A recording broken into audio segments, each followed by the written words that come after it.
और उसके बाद में उसके ऊपर रिसर्च करने लगा। हरियाणा, पंजाब में अंबाला और लुधियाना के कई अलग अलग डेयरी कंसल्टेंट से जाकर के मिला, और उसके बाद फाइनली इस जर्नी में मैं कानपुर पहुंच गया, और कानपुर में एक मॉडल डेयरी है, शायद आप गूगल करेंगे तो मिल भी जाए, और उसके ऑनर है मिस्टर प्रतीक वैस। तो मैं उस आदमी से मिलने गया कानपुर, और जब मैं कानपुर गया उस डेयरी फार्मर के पास, तो उसके बाउंड्री के बाहर उसकी 2 लग्जरी कार, एक मर्सिडीज और BMW। मैं तो हिल गया समझ, गाय का काम करता है, गाय पालता है, दूध बेचता है, और ये इसके बाद मर्सिडीज की और BMW। अंदर गया तो साहब और हिल गया, उसका ऑफिस है कॉर्पोरेट ऑफिस की तरफ, एकदम it was totally like a corporate office, full air condition, लड़के लड़कियां एम्प्लॉय बैठे हुए, सारी चीजें CCTV पे देख रहा है, 350 गाय उसके पास, एक एक मूवमेंट को वॉच कर रहा है। बोला कि मैं पिछले 1 महीने में किसी जानवर के पास कदम भी नहीं रखा, और वो मर्सिडीज BMW में था। सरप्राइजिंग था या नहीं था? Yes sir. बिल्कुल सर। वो आई वाज शॉक्ड कि ये कैसे हुआ। 1-1.5 घंटे की बातचीत हुई, और बातचीत के दरमियान मैंने उस आदमी से पूछा कि साहब ऐसा क्या है कि आप इतने कामयाब हैं, लोग करते नहीं है, कामयाब नहीं होते, जिससे भी बात करो आप, अभी मैं जितने भी लोगों से बात करता हूँ सब लोग मेरा हौसला बढ़ाने के बजाय मुझे डिमोटिवेट करते हैं कि बेकार है, वैसे डूब जाएंगे, कामयाबी नहीं मिलेगी, कर नहीं पाओगे, अब गोबर काढ़ोगे क्या, वगैरह वगैरह वाली बातें करते हैं। How is it possible? उस आदमी ने ना एक जवाब दिया, बड़े पते की बात बताई, मैं आपको बताता हूँ। उन्होंने बोला कि दरअसल सर 99% लोग जो फेल होते हैं वो इस व्यापार को दूध बेचने का व्यापार समझ रहे हैं। मैं फिर समझ में नहीं आया मुझे बात, ये आदमी कहना क्या चाहता है। डेयरी में दूध बेचोगे नहीं तो क्या मांस बेचोगे? तो दूध बेचने का ही व्यापार है कि दरअसल ये दूध बेचने का व्यापार तो है ही नहीं। इन्होंने फिर क्या है ये? कहता है डेयरी में जिन्होंने दूध बेच करके कमाना सोचा वो कभी नहीं कमा, और जिन्होंने दूध वाला पैसा सारा डेयरी में लगाया फिर वही कमाया। कहता है ये दूध बेचने का व्यापार नहीं है। आपने किसी दूधिया को मर्सिडीज में घूमते हुए देखा है दूध बेचने वाले? लेकिन शास्त्रों में भी लिखा हुआ है गोधन गजधन। जिन्होंने ये व्यापार है क्या, अगला जनरेशन तैयार करने का। जब इसकी बछड़ियां बड़ी होंगी और वो गाय तैयार हो जाएगी और उसको जब 1 लाख में बेचोगे तो 25 बेच दोगे तो मर्सिडीज आ जाएगी। हाँ या ना? Yes sir. बोला दरअसल लोग करते क्या है कि बछड़ियों का दूध ना पिला के बेच देंगे। अब जो बछड़ी तैयार होनी चाहिए 17-18 महीने में कंसीव कर जाना चाहिए, वो करता है 36 महीने में। कितना महीना फर्क सफर गया? 1.5 साल। टाइमिंग 1.5 साल के बजाय 3 साल। जो गाय तैयार होनी चाहिए 1.5 साल में, कितने साल में तैयार होगी? 3 साल। और जब वो गाय बनेगी तो उसकी जो कैपेसिटी डेवलप होती 25 लीटर दूध करने का, वो दूध देगी 10 से 12 लीटर। तो जो बिकनी चाहिए 1 लाख रुपए की, वो बिकेगी 30,000। घाटे में रहेगा नहीं रहेगा? मुझे मालूम है आप में से किसी को डेयरी बिजनेस में नहीं जाना है, सब व्हाइट कॉलर काम में है, तो ब्लू कॉलर में जाने की किसी की जरूरत नहीं है। लेकिन जो मैसेज मैं आपको देने की कोशिश कर रहा हूं इसको समझिए। और मैसेज में आपको ये देने की कोशिश कर रहा हूं कि जिस तरीके से डेयरी का व्यापार दूध का व्यापार नहीं है, उसी तरीके से हमारे बिजनेस भी सेल्स का बिजनेस नहीं है। देखो हम भी लोगों के घर घर जाके सेल करते हैं, प्रोडक्ट बेचते हैं, और डोर टू डोर मार्केटिंग करने वाले भी लोगों के घर घर जाकर के प्रोडक्ट बेचते हैं ना? बोलो हाँ या ना? बेचते हैं ना? लेकिन क्या आप किसी को डोर टू डोर जाकर के प्रोडक्ट बेचने वाले को, सेल्समैन को, कभी मर्सिडीज कार में आपने चलते हुए देखा है? ऑडी में चलते हुए देखा है, नेटवर्कर को देखा है, सैकड़ों नाम गिना दोगे आप। इसके पास है, इसके पास है, इसके पास है, इसके पास है, इसके पास है। फर्क क्या है? फर्क सिर्फ इतना है कि जो डोर टू डोर सेल्स करता है वो सिर्फ सेल्स करता है, उसका काम सेल करने के बाद खत्म होता है, हमारा काम सेल करने के बाद शुरू होता है। जब मैं पिछली कंपनी के अंदर काम कर रहा था, जब मैं वीनस बना था, तो मेरा एक वीडियो है YouTube पे, कहीं आप सर्च करिएगा, मैंने उसमें बात बोला था कि रात को 7 बजे जब मैं कोचिंग सेंटर बंद करने के बाद जब निकलता था, मेरे पास 2 ऑप्शन होते थे रोज, कि मैं फील्ड में जाकर के ट्यूशन पढ़ाऊं या सॉरी अपने बच्चों के पास जाकर के पढ़ाने जाऊं, या फील्ड में जाकर के इसकी गालियां सुनूं। एक फिक्स था कि मैं जाकर के कहीं पढ़ाने जाऊंगा तो मुझे 200 या 300 या 150 या जितने भी मिलने हैं फिक्स करके मिलेगा। इस आदमी के पास जाता हूं तो कुछ नहीं मालूम क्या मिलेगा, ज्वाइनिंग आएगी या नहीं आएगी इस बात की कोई गारंटी नहीं, ये बिजनेस में आएगा नहीं आएगा, या मुझे 10 बातें सुनाएगा, कुछ नहीं मालूम। उसके बावजूद मैं फील्ड में जाता था, और जब भी मैं फील्ड में जाता था, जब भी मैं किसी आदमी से मिलता था, तो बड़ी सिंपल सी बात है कि एक सेल्स नहीं समझता था, उसको अंदर एक डायमंड देखता था, and I was finding diamond. इसलिए मेरे पास बड़े सारे डायमंड्स निकल करके आए और बड़ी टीम बनी। सिमिलरली लेडीज एंड जेंटलमैन, मैं आपको सिर्फ इतना कहना चाहता हूं, ये बिजनेस सेल्स का बिजनेस तो है ही नहीं, ये तो टीम डेवलप करने का बिजनेस आया ना, ये तो नेटवर्क बिल्ड करने का व्यापार है। इस बिजनेस का बेसिक फिलॉसफी है build the people and people will build the business. Basic philosophy है। एक लाइन के ऊपर ये पूरा का पूरा इंडस्ट्री टिका हुआ है, इसके आगे पीछे कोई लाइन ही नहीं है। Build the people and people will build the business. दुनिया में सिर्फ खुद काम करके आदमी अमीर बनता है या लोगों से काम करा के अमीर बनता है? बोलो। काम कराना मुश्किल है, करना आसान है। कराना मुश्किल है, करना आसान है। तो मुश्किल काम करके कामयाबी ज्यादा मिलेगी, आसान काम करके कामयाबी। कार चलाना आसान है, हवाई जहाज उड़ाना मुश्किल है। पैसे और इज्जत किसको ज्यादा मिलते हैं, मुश्किल काम करने वालों की या आसान काम करने वालों? तो ये बात तो आप समझ लो कि you have to develop network, you have to build a team. आपको एक स्ट्रॉन्ग टीम बनानी पड़ेगी जहां पे बड़े सारे लोग आपके साथ खड़े हों। एंड यही प्रॉब्लम है कि हमारे साथ लोग खड़े नहीं होते। ज्यादातर लोगों को शिकायत मिलती है कि सर मेरा लोग जब बात करते हैं कि सेल्स बढ़ क्यों नहीं रहा है, तो लगा सर लोग काम नहीं कर रहे हैं। विकास से आता है ना सर प्रॉब्लम। अच्छा, लोग काम कर नहीं रहे हैं या मैं करा नहीं पा रहा हूं? सेमिनार में लोग आ नहीं रहे हैं या मैं ला नहीं पा रहा हूं? गेस्टों के नंबर बढ़ नहीं रहे हैं या मैं बढ़ा नहीं पा रहा हूं? बोलो बोलो। लोग ज्वाइन करते नहीं है या मैं करा नहीं पा रहा हूं? करा नहीं पा रहा हूं। तो प्रॉब्लम किस में है, लोगों में है या मेरे में है? मेरे में। प्रॉब्लम किस में है? मेरे में। अपने में। मतलब मुझे अपनी क्वालिटी को इंप्रूव करना पड़ेगा, मुझे चीजों को सीखना पड़ेगा। इसके लिए आपको जरूरत है अपने अंदर के लीडरशिप को डेवलप करने का। जब तक अपने आप के अपने अंदर के लीडरशिप को डेवलप नहीं करेंगे, हमारे अंदर जब तक मैग्नेटिक पावर डेवलप नहीं होगा, लोहा आकर नहीं चिपकेगा। लोहा में लोहा नहीं चिपकता साहब, लोहा में लोहा चिपकता है क्या बिना?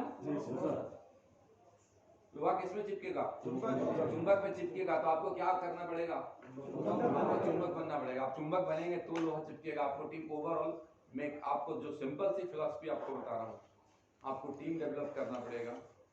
इसके लिए आपको अपने अंदर की क्वालिटी को इंप्रूव करना पड़ेगा, आपके अपने लीडरशिप को डेवलप करना पड़ेगा। आज आप गोल्ड बनकर आए, कितने लोग हैं जो गोल्ड लेवल पे? एक बार खड़े हो जाए, ओनली गोल्ड, खड़े हो जाए अपनी जगह पर, बाकी सीनियर बैठे हैं गोल्ड, राइट, बैठ जाइए। ये आपके लिए सबसे बड़ा चैलेंज है कि यहां से जाने के बाद आप अपने नेटवर्क में कितने गोल्ड को डेवलप करते हैं, और यही मुश्किल काम है। To bring sales is not so difficult, but to become a diamond is really very difficult. ये सच में बड़ा मुश्किल काम है, क्योंकि मुझे लोगों से काम करवाना सीखना पड़ेगा। लोग मेरी बात तब तक नहीं मानेंगे जब तक मैं उसके लायक नहीं बन जाऊंगा।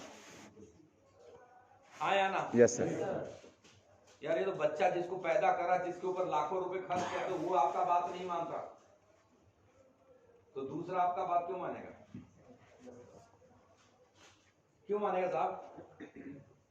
हाँ, लेकिन मानेगा अगर आप उस लायक होंगे तो मानेगा। एक एग्जांपल देता हूं मैं, अक्सर अभी याद आ गया अचानक से, मैं आज फिर आपको एग्जांपल देता हूं। मेरे गांव में एक अघोड़ी साधु थे, अघोड़ी औघड़ बोलते हैं हमारे यहाँ। Yes sir. समझते हो ना? Yes sir. मांस मदिरा सब खाते हैं। एक गांव के किसी सज्जन ने उनको भोज पे आमंत्रित किया। वो अपने शिष्य के साथ वहां पे गए, और जब गए मतलब 4 बजे दिन में पहुंच गए, रात को उनको डिनर करना था। तो जय किशुन दास का शिष्य थे देवकी दास, वो कहीं गए थे। जब वापिस आए तो उनमें एक परंपरा रहती है। वो परंपरा क्या रहती है कि एक पैर पे ऐसे करके और इसको यहाँ पे करके और बानगी करना। तो करीब 15-20 मिनट ऐसे बानगी करते रहे, जब तक गुरु नहीं बोलेगा तब तक वो बैठेगा नहीं। ये 15 मिनट हो गए बानगी करते हुए, और गुरुजी बैठने के लिए बोल नहीं रहे हैं। फिर जो होस्ट थे, वो होस्ट ने बोला कि ये महाराज जी इनको बैठने के लिए बोल दीजिए, सिफारिश किया। जब सिफारिश किया तो उठ के खड़े हो, बोले तुम्हारे घर का खाना नहीं खा सकता। बड़ी सरप्राइजिंग थी, भाई साहब क्यों नहीं खाना खाओगे, ऐसा कौन सा पाप कर दिया मैंने? बोले तुम्हारे घर का खाना खाऊंगा तो मेरा संस्कार खराब हो जाएगा। बोले मैं 4 बजे से आया हूं, देख रहा हूं कि तुम बाल्टी में पानी खुद ही भर के ला रहे हो। पुराने जमाने की बात है, तुम्हारा बेटा तुम्हें 1 लोटा पानी भी ला करके नहीं दिया है। ये मेरा बेटा नहीं है, मैं किसी और जाति का हूं, ये किसी और जाति का है। तुमने इसको ऊपर इतना कुछ करा, वो तुम्हें 1 गिलास पानी भी नहीं दे रहा है, और ये मैं एक पैर पे खड़ा होकर मुझे इतना भानगी कर रहा है। तो कुछ तो फर्क होगा तेरे परवरिश में और मेरे परवरिश। फर्क किस बात का? आपकी टीम अगर आपको वानगी नहीं कर रही है, गलती टीम की नहीं है। आपका डाउनलाइन आपको नहीं सुन रहा, गलती डाउनलाइन का नहीं है। आपके लोग आपके बुलावे पे नहीं आ रहे हैं, गलती उनकी नहीं है। गलती किसकी है? गलती खुद की है। संस्कृत का एक श्लोक है, विद्या ददाति विनयम, विनयम ददाति पात्रताम, पात्रत्वा धनमापनोति, धना धर्म तथा सुखम। पढ़ा हुआ है? yes, विद्या से विनम्रता आती है, विनम्रता से पात्रता, और पात्रता से धन, और धन आएगा तो धर्म करोगे तब जाकर सुख की प्राप्ति होगी। मतलब बड़ा क्लियर है कि धन तभी आएगा जब पात्रता होगी। शुद्ध लैंग्वेज में बोले तो लायक बनोगे। yes. कि कोई फ्लैट स्टील का कोई बर्तन है, उसमें पानी डालोगे क्या आएगा? पीट के पात्र बना दोगे तो उसमें डालोगे तो आएगा। yes. बोलो आएगा नहीं आएगा? आएगा सर। तो क्या मतलब? मैं आपको बड़े खुले में बोलता हूं, कोई 10,000 कमाता है तो 10,000 के लायक है। कोई 1 लाख कमाता है, 1 लाख के लायक है। कोई 5 लाख कमाता है, 5 लाख के लायक है। उसकी पात्रता 5 लाख वाली है। 20 लाख कमाना है तो क्या करना पड़ेगा? अपनी पात्रता को बड़ी करनी पड़ेगी, अपने कैपेसिटी को डेवलप करना पड़ेगा। और उसी कैपेसिटी को डेवलप करने के लिए उस लीडरशिप को डेवलप करना पड़ेगा हमारे बिजनेस के अंदर, कि मैं अपनी लीडरशिप को इस ऊंचाई पर लेकर के जाऊं कि मेरा टीम मेरे पे जान छिड़के, मेरे एक इशारे पे सारा काम करे, जो मैं बोलूं उसके लिए जान लड़ा दे। और वो तब लड़ाएगा जब आप में काबिलियत आएगा। हाँ या ना? Yes sir. ओवरऑल किसको काबिलियत डेवलप करनी है? खुद की लीडरशिप को डेवलप करनी है। तो लीडरशिप का एक परिभाषा लेकर आया हूं, जो आपने सुना भी होगा, ये मेरा लिखा हुआ नहीं है। What is leadership? तो कहता है leadership is an influence of personal power that create progressively advancing community oblique network, community build करे या network toward the common purpose, एक लाइन और मैंने नीचे लिख दिया अपनी तरफ से, common purpose not personal interest. Common purpose not personal interest. जिन लोगों ने कॉमन पर्पस के लिए काम किया उन लोगों ने बहुत बड़ा नेटवर्क एस्टेब्लिश करा, और जैसे ही वो पर्सनल इंटरेस्ट पे काम करने लगे वही लोग जेल चले गए। एक एग्जांपल देता हूं, लालू प्रसाद। मैं महात्मा गांधी पे नहीं जाऊंगा, मैं एकदम ताजा एग्जांपल दूंगा। लालू प्रसाद ने एक पर्पस लिया बिहार के अंदर सामाजिक न्याय का, है ना। उसका एक ही पर्पस था, उसका एक ही एजेंडा था कि कोई भी अगली जाति के लोग पिछड़ी जाति के दरवाजे पे जाके गाली नहीं देंगे। That was a common purpose. उसमें कामयाब हुआ? बोलो हुआ नहीं हुआ? Yes sir. पूरी जनता उमड़ के उसके पीछे रही और ऐसा वोट बैंक बना लिया, ऐसा वोट बैंक बना लिया, आज उसके बेटा को भी लोग लीडर मान गए। कॉमन पर्पस से नेटवर्क तो बना, लेकिन जब पर्सनल इंटरेस्ट पे आ गया, चारा घोटाला करने लग गया, तो वही लागे जाओ से जेल के अंदर चला गया। सब खो भी दिया। लीडर का काम है कॉमन पर्पस से ही काम करना। लीडर कोई भी डिसीजन लेगा तो उसको यह सोचना पड़ेगा कि मेरे लोगों की क्या इंटरेस्ट इसमें छुपा हुआ है, लोगों का कैसा भला होगा। मैं देखता हूं लोग क्या करते हैं। आज रुपेश मेरे लीकर पे है तो रुपेश के साथ काम करा, अपना चेक उठाया, जैसे स्ट्रॉन्गर में चला गया 5-10 बैलेंस हो गया तो रुपेश मेरे भूल गया, मैं ओपी भारद्वाज के पीछे लगा हूं। मैं 2000, 4000, 5000 के चक्कर में, पर्सनल इंटरेस्ट के चक्कर में लगा हुआ हूं। टीम के बारे में नहीं सोच रहा हूं। कॉमन पर्पस पे काम करेंगे, आपकी लीडरशिप एक्सेप्टेंस, लोग एक्सेप्ट करेंगे। महात्मा गांधी ने बहुत बड़ा नेटवर्क बिल्ड करा, पर्पस वाज कॉमन। घर नहीं भरने थे उनके ना, हाँ या ना। अरे हमारे बिजनेस में कॉमन पर्पस में आपका भी पर्पस सोल्व होता है, लेकिन फोकस रखो कॉमन पर्पस को। लोगों के बारे में सोचोगे तो यहाँ तो अपने आप ही आ जाओगे, बाई प्रोडक्ट है, पैसे इतने आ जाएंगे कि संभाल नहीं पाओगे, हाँ या ना। Yes sir. अपने नजरिया बदलो, लोगों के बारे में सोचने को। अब मैं इसको डिफाइन करता हूँ, leadership is an influence of personal power. इतना पहले पकड़िए, बाद में नीचे आएंगे। Leadership is an influence of personal power. मैं आपको बोल रहा था कि ये मेरी बात नहीं सुनता, मतलब मुझे इसको सुनाना नहीं आता, ये मेरा बात नहीं मानता, मुझे मनवाना नहीं आता, मेरे बुलाने पे लोग नहीं आते, मतलब मुझे बुलाना नहीं आता। बड़ी सिंपल शब्दों में बोलूं कि मेरे पास इन्फ्लुएंस नहीं है, मैं लोगों को इन्फ्लुएंस नहीं कर पा रहा हूं, हाँ या ना। Yes sir. अमित मिश्रा जी के इन्फ्लुएंस था तो जीत वर्मा जी भी चल करके आ गए, पैरेलल नेटवर्क से लोग आगे, बहुत बड़ा नेटवर्क बन गया। और जिसके पास इन्फ्लुएंस नहीं था उसके पास कोई आदमी नहीं आया, हाँ या ना। Yes sir. अब ये इन्फ्लुएंस किस चीज का, बोलो क्या लिखा है? पर्सनल पावर का। Leadership is an influence of personal power. इस एक लाइन को पकड़िए, leadership is an influence of personal power. Personal power आपका व्यक्तिगत शक्ति, not positional power. Leadership is personal power. इस आदमी के अंदर कोई पोजिशनल पावर नहीं था। एक चाय बेचने वाले का बेटा अपने पर्सनल पावर को डेवलप किया। पर्सनल पावर बाय बर्थ नहीं मिलते, पर्सनल पावर को डेवलप करना पड़ेगा। क्या करना पड़ेगा? डेवलप करना पड़ेगा। Leadership is not positional power. मुझे नहीं पता कि ये दोनों फोटो मैंने लगा करके सही किया या गलती किया, लेकिन बिल्कुल ठीक नहीं है। एक बात आपको बता देता हूं, हमारे इंडस्ट्री की एक अच्छी और एक बुरी बात।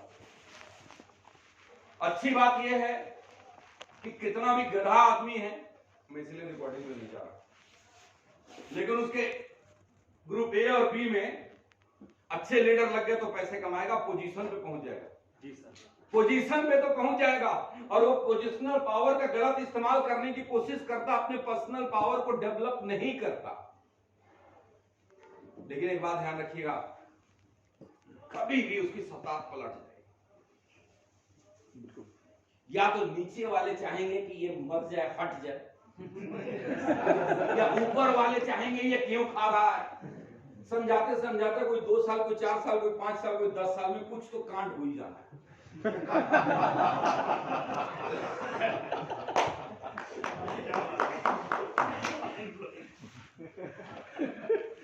वाले ज्यादा ही समझिए। मैं तो सर 13 साल फ्लैशबैक में जाके पूरा याद कर लिया सब कुछ। आप इस बात को समझिए, राहुल गांधी के पास क्या है? पोजिशनल पावर, नरेंद्र मोदी के पास क्या है? Personal power. पोजिशनल पावर से रूल नहीं होगा। बाई चांस आपको खैरात में नेटवर्क मिल भी गया, ग्रुप ए और ग्रुप बी में, हो सकता है आप डायमंड बन जाए। डायमंड तो बन जाएंगे, लीडर नहीं बनेंगे साहब। And I am talking about the leadership. Yes. I'm not talking about the diamond and ruby and emerald and Venus and Mercury and crown. I'm talking about the leadership. The leadership is all about your personal power. वो personal power आएगा कहाँ से? चलिए एक दो और example देता हूँ। Personal power, positional power. Personal power, हाँ, ऐसे भी लोग हैं जिनके पास पोजीशन पे बैठते हैं और पर्सनल पावर भी डेवलप करते हैं। फिर वो कहते हैं ना, सोने पे सुहागा। वो कुछ ऐसे लोग होते हैं जिनके पास पोजिशनल पावर भी होता है और पर्सनल पावर। Yes.